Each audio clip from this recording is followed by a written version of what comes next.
Se volete la reaction Napoli-Crotone lasciate 50 mi piace. Bentornati nel mio canale, siamo qui oggi per assistere alla partita AZ Alkmaar Napoli. Speriamo bene che il Napoli vinca questa partita, così andremo direttamente ai 16esimi. Come ben vedete abbiamo cambiato postazione. Ditemi in un commento se vi piace più questa o quella precedente. Poi scarica su Fabian Ruiz, buona apertura per Di Lorenzo.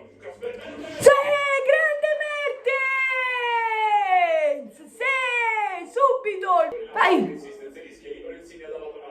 Mertens! Ma no! Mamma mia, se segna così! No! Sì, grande Ospina! No! Mamma mia! Beh ragazzi, è finito il primo tempo, un Napoli che mi sta piacendo. Abbiamo avuto tante azioni per andare al 2-0, ma anche l'altra squadra ha avuto delle occasioni per pareggiare. Speriamo che si chiuda presto questa partita, speriamo bene. Ragazzi, è iniziato il secondo tempo, chiudiamola subito. No. Meno male. Mamma mia.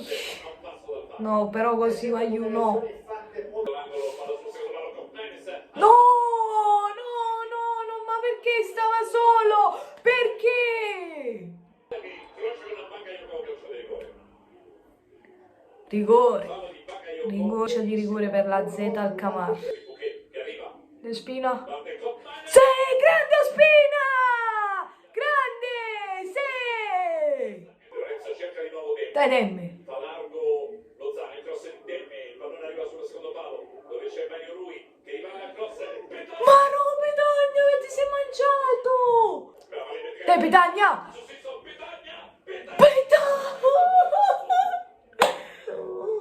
No, aiuto! Beh ragazzi, è finita la partita, io non so che dire. Prima domenica con la Roma facciamo un partitone e oggi in Europa League sfida 16esimi non facciamo schifo rispetto a domenica. Cioè, io non lo so che dire. Forse ci vuole più qualità, non lo so. Ma speriamo bene con il Crotone che non sottovalutano la partita.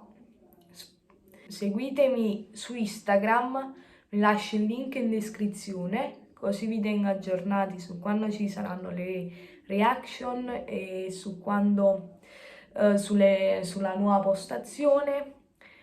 E forse sabato faremo la reaction Juve-Torino con un tifoso juventino. Quindi se volete questa reaction seguitemi su Instagram che mi dovete rispondere al sondaggio. Va bene ragazzi, noi ci becchiamo in un prossimo video. Bella ragazzi.